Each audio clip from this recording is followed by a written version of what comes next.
It's time for Blessed to Play on EWTN Radio, uncovering the role that faith plays in the lives of sports professionals from around the country.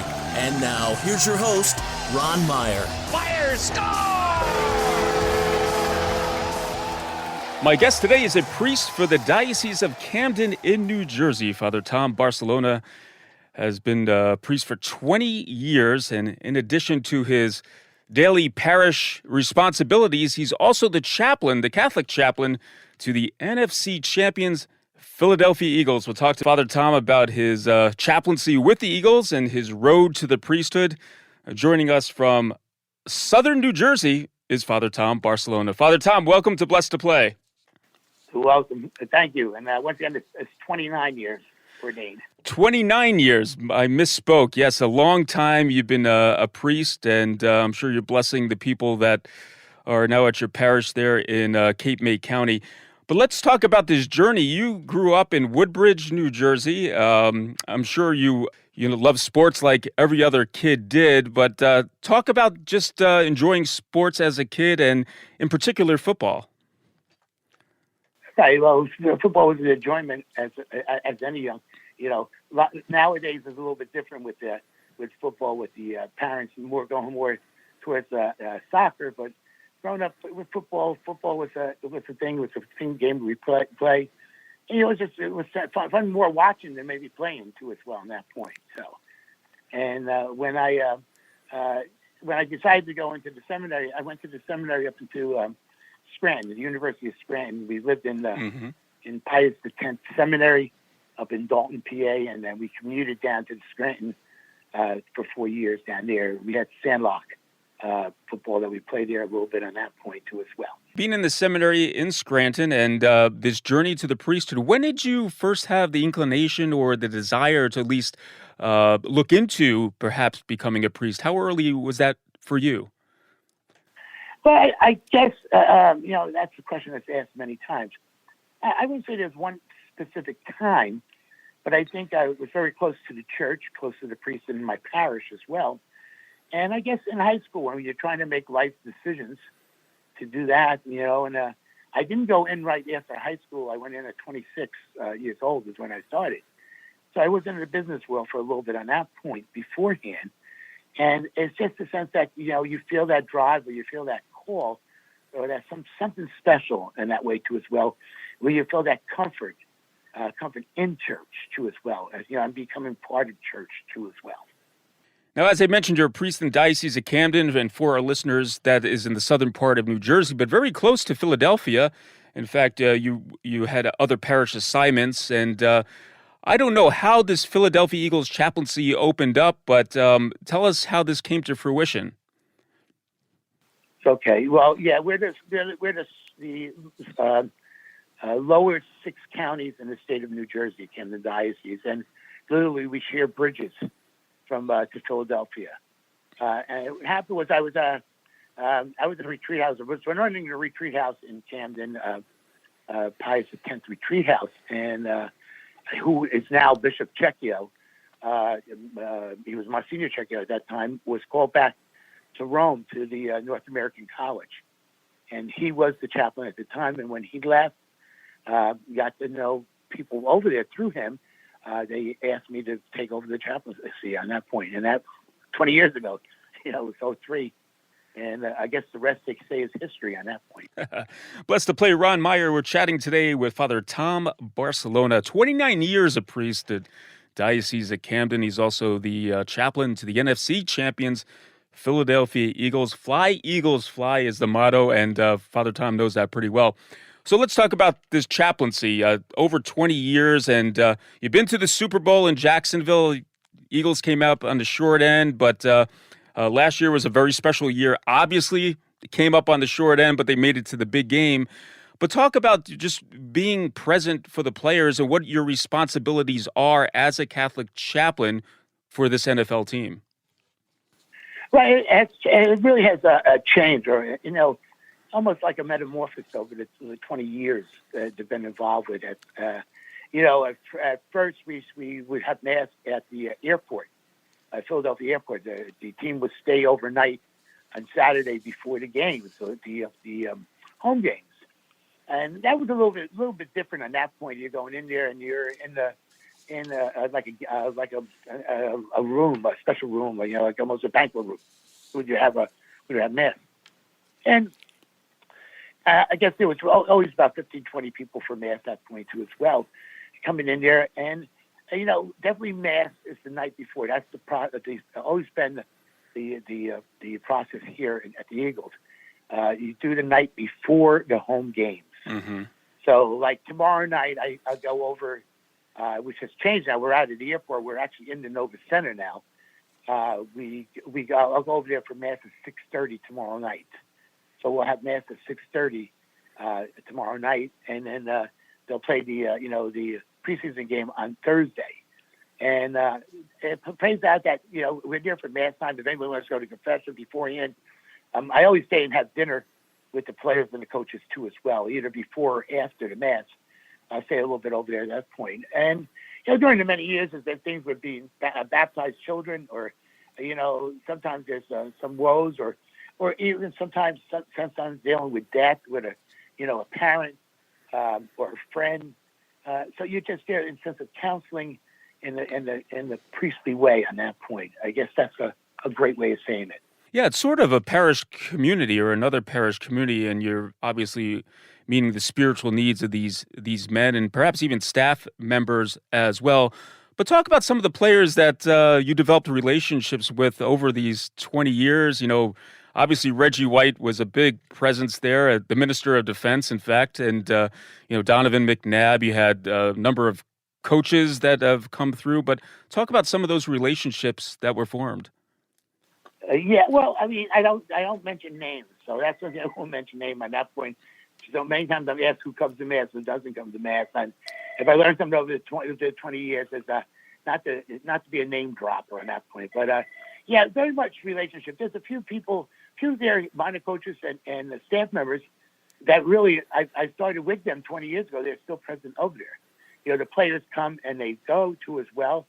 Some of them you do build up relationships with them at that point, and they may pop up at the mass at one of the parishes I was at, or maybe just seeing them somewhere, as simple as down the beach. Or I'm in Cape May courthouse, seeing them down at the beach too, if you want to cross to them. But you keep a bond, a little bit of a bond you establish with them, and it's a very much a friend bond too as well as well as the many non-Catholics that are over there. With some of the guys I might sit and have dinner with some of them during the whole season. And it's just it's that relationship. And you use the word family. It really is like an extended family that it comes to be over there on that point. That, they're there and I'm there. And the relationship is always open. If they need anything, they can always get a hold of me too as well at that point. So let's talk about some of the special seasons that you have witnessed over these 20 years. I mean, obviously, the Super Bowls were big, and you went to the one in Jacksonville. Talk about that experience, being with the team and also being at that Super Bowl in Florida. Right. I mean, it's a long time ago, to be honest with you. I was not able to attend the other two Super Bowls because I have my commitment as a pastor too as well here that I cannot overlie. It can't. The parish comes first, I guess is the best way to put it. And so I have a couple of priest friends that went out to both Minnesota and then last year to Arizona to do it. What I remember is chaos. I guess is the best way to put it in Jacksonville. It was not enough hotel space there. It was Jacksonville was not that big of a town, and I guess it was good chaos too as well, and it's the excitement too as well to be present. And of course, you want to win, but you had to basically suck it up afterwards. That they say that it wasn't meant to be on that point. So I mean that's how I look at it. I mean it's a challenge. It's a challenge. I mean I know how I feel sometimes afterwards, but I think for these players, they work all summer now. They've been in training camp now, and they go into it and they do a great season, all the bumps and bruises and so on and so forth. And then they come down and, a matter of 2 or 3 points or a touchdown or something, at that point, and they wind up losing. It's a letdown sometimes as well.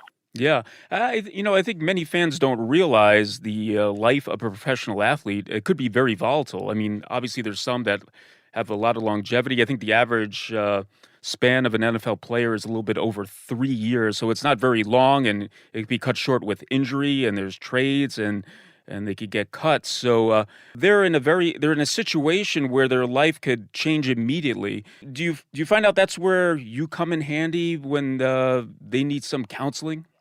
Sometimes afterwards, yes, or in a sense of a trade, they may be traded, and they really didn't want to be traded, and I hate to say it, you become a commodity almost on that point, where you wish you had that much control. You do, to your age, you have some sense of control, but I mean, you could be here today and gone tomorrow on that point, or as you said earlier, one little injury, and I'm not saying one injury.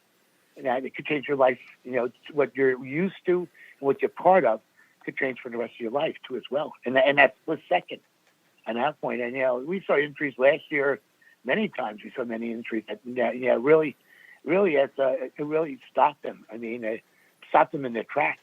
And a different way to look at it. I tell them too. Also, sometimes, as people are asking to me on that point. You always have to have a second plan. In that way, sometimes, like I was saying earlier about vocations, I said, I was in the working world before I went into the seminary. And, I think I was going to stay there? No, I thought I was going to eventually go in. It was just trying to find that sense of commitment to say, yes, I want to go in. And I say to them sometimes, football is great now, but it's not going to be, unless you're Brady or some other longevity with a long life at that point. But you got to look forward to, with some sense, with an education, but something where you're going to go to afterwards as well. And I think that's so important sometimes too, and not just for football. I think that's any sport in general on that point, though. Yeah, some good words there. All right, let's take a break. On the other side, we'll pick it up with Father Tom Barcellona, priest for the Diocese of Camden in New Jersey, and also the chaplain to the NFC Champions Philadelphia Eagles. Keep it right here. You're listening to Blessed to Play.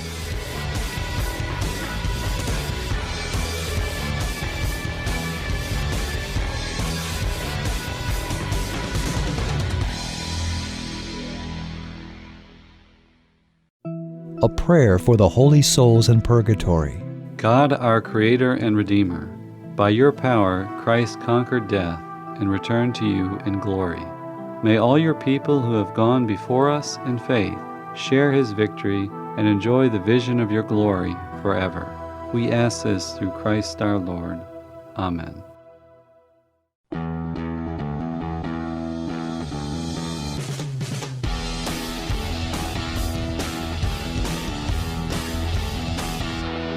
Welcome back to Blessed to Play. Ron Meyer joined today with Father Tom Barcellona, a priest for the Diocese of Camden in New Jersey, not far from Philadelphia, which allows him to also be the Catholic chaplain to the Philadelphia Eagles. And he's been doing this 20 years or so, and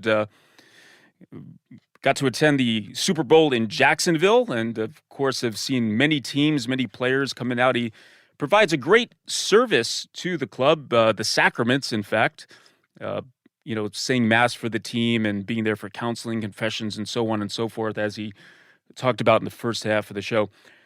Father Tom, there's a lot of parallels, I think, in doing a sports radio show between the virtues and also being an athlete. Maybe you could talk about that, because athletes deal with so much stuff in what I would say is an innocuous environment, in the sense that it's not usually life or death. It's something you're learning as you're playing the game. But maybe you could talk about the correlation about being a competitive athlete and also pursuing the spiritual life as well. Well, yeah, I think too. Also, you guys look. I always said one time I ran the CYO here when we had CYO in the diocese, and I'm very active with CAC, with Catholic Athletes for Christ. And once again, I think it's a sense of ministry. That's what I always say, with that sense of looking at ministry. And each person is a minister. Mm-hmm. And on a maybe say a high school or a grade school level, the player is a minister, the coach is a minister, the family, the parents are ministers in that way of faith. It's a projective on that point to say that they all come into faith on that point. That they're all disciples. They're all disciples in that sense of ministry to look forward with faith on that point. Everybody wants to be, and everybody thinks they're going to be the greatest too as well. And, in my lifetime, I've seen many parents struggle and send them to this camp or that camp because they're going to be the next great basketball player or football player or baseball player. And it doesn't happen that way too. Or sometimes they're doing it that the child did not want to do it. They're doing it for the parents on that point. And it's a sense of that sense of spirituality or virtues we're saying. Sometimes there's wisdom, to get to the spirit. Sometimes there's knowledge and wisdom. You think of this as the spirit and the different ways of knowing where you are and knowing what you can do as well. You can only do so much, and you can only push yourself so much. And, everybody cannot be the quarterback. Everybody cannot be the pitcher at that point, or the guard. Different ways that we're called for. God blesses you, and I think it's accepting that too as well. And, I go back to the Phillies last week with a no-hitter at that point, where faith really played in that, on him saying afterwards that he thanked God for the talents that he had that he was able to do on that day for that no-hitter. And I think that's where sometimes you get into conflict sometimes. And sometimes, even with coaches' wives and talking with coaches sometimes where they may say something about this guy or that guy doesn't say something to me.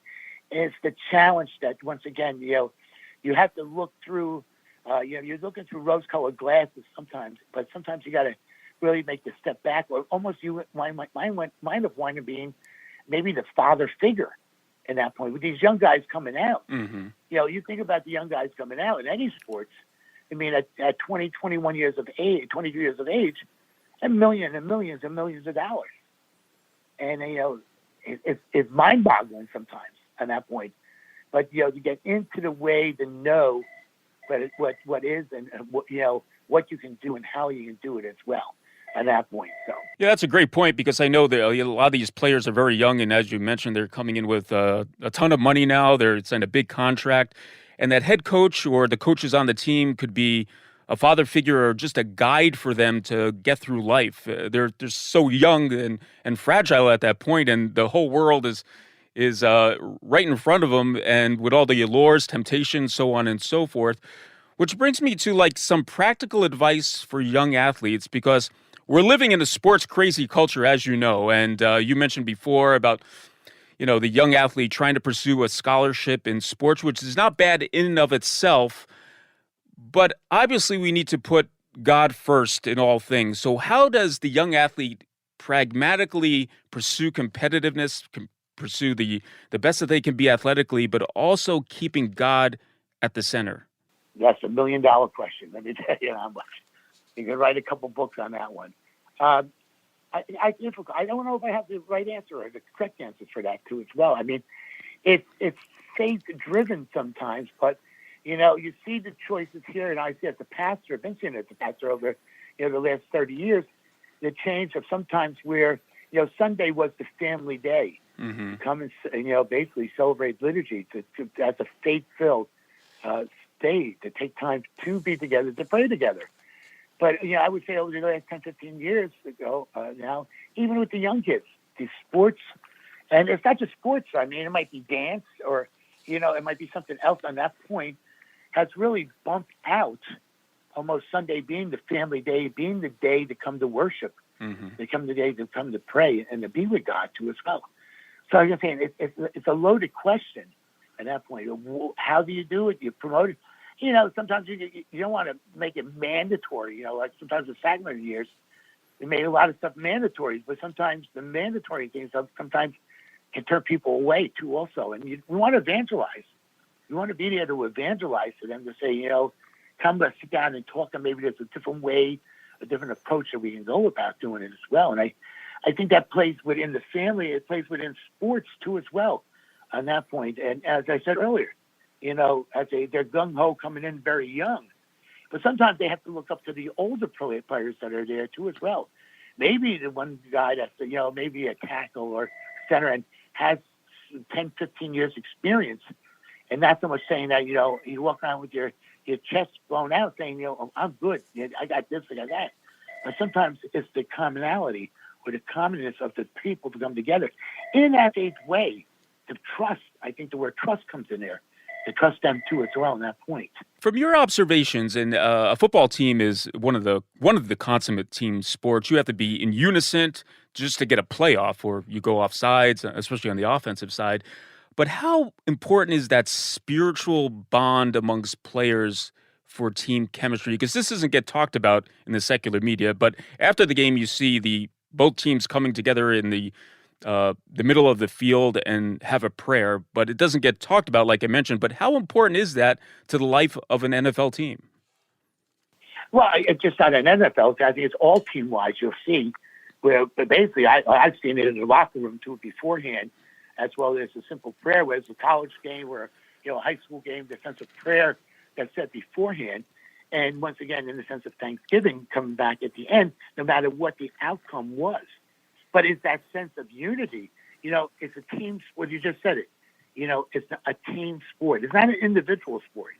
It's a team sport. And I think when you play as a team, and I said that in the homilies over there, we're talking to them, when you play as a team, no matter offense or defense, when you play as a team in that sense, and the spirit with you in that sense of team-wise, it comes together. It works together too as well. It's no different than a parish where, you might be the pastor, but you have a team. It's a team effort with all who works with you, whether it's a DRE or CRE, your deacons, the laity. That all comes together to form the outcome, to form something that's good at that point. I hope I answered your question. Yeah, you did. Yeah. Also, we think obviously as Catholics, pray to saints for their intercession, but the young athletes out there may be looking for a saint to help them out, to get closer to God, and also to help them out be the athlete that they can be. Who's that one saint that you would point to? I have multitudes I do at that point, but the young one, Carlos, Blessed Carlos. I always had the younger guys coming in high school, going into into the professional thing too. It's a young guy right there. I mean, he wasn't a sports enthusiast; he was a tech guy. But once again, looking at that point, well, I use St. John Vianney sometimes. That's that's our priest, that's parish priest. But once again, and no matter what he did or the struggles that he had many struggles, whether it was in the seminary or whatever.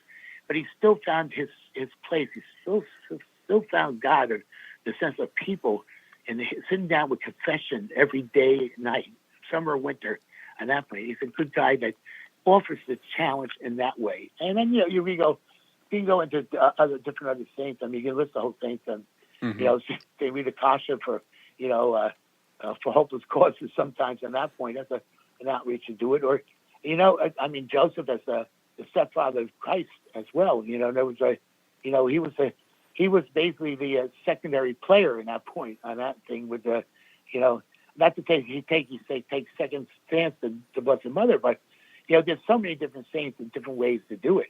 I always tell them to Google it. I go online and like I tell our confirmandi kids, go on, find an interest you have and go on, Google it, and find out and read the story and see where that story fits into your life. Yeah, it just came to mind. If you're in Philadelphia, you have to kind of call on St. Catherine Drexel as well, don't you? Drexel, well, yep. Well, Drexel or John Newman or Elizabeth Ann Seton. I mean, they're the three biggies over in that area at that point too as well. Yeah, territorial prayer to pray to a saint to could help us out, right? No doubt about it. For sure. Now, listen, I know the NFC Champion Philadelphia Eagles shared something with you that they shared with their players, and it had a lot of bling on it. In fact, I got to see when I met Father Tom his championship ring, which I didn't say at the time, Father Tom, but the reflection from the sun off of those diamonds were really blinding me, but a beautiful piece of jewelry, I will say, and that had to be pretty special for you when the Eagles presented you with the NFC Championship ring. That's for sure.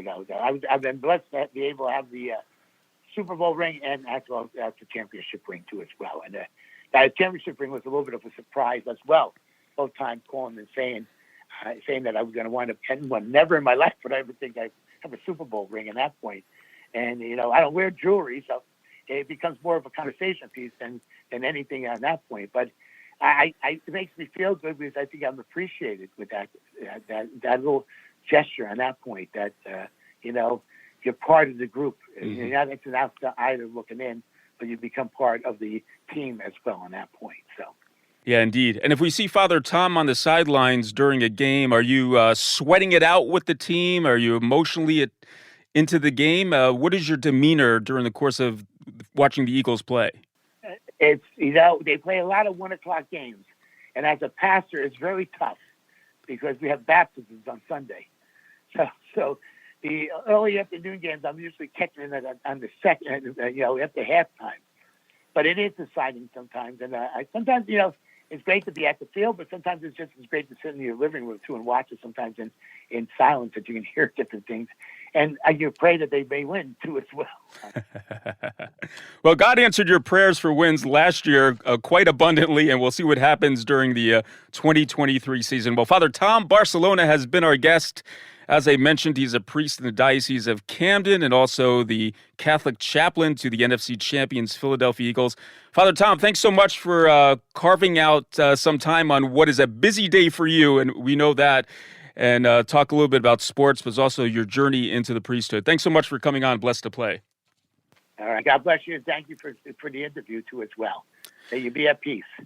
Hey, Blessed to Play fans, check us out on the web at www.blessedtoplay.com. That's blessed, the number 2, play.com. You could like us on Facebook and hit us up on the platform X, formerly known as Twitter, at Blessed to Play. For Father Tom Barcellona, I'm Ron Meyer. We'll catch you next time right here on Blessed to Play. You've been listening to Blessed to Play with host Ron Meyer on the EWTN Global Catholic Network. If you have a question or comment about today's show, feel free to email us at info@blessedtoplay.com. That's blessed, the number 2, play.com. You can also connect with the show on the web at www.blessedtoplay.com. Again, that's blessed, the number 2, play.com. Join us again next time for Blessed to Play on the EWTN Global Catholic Network.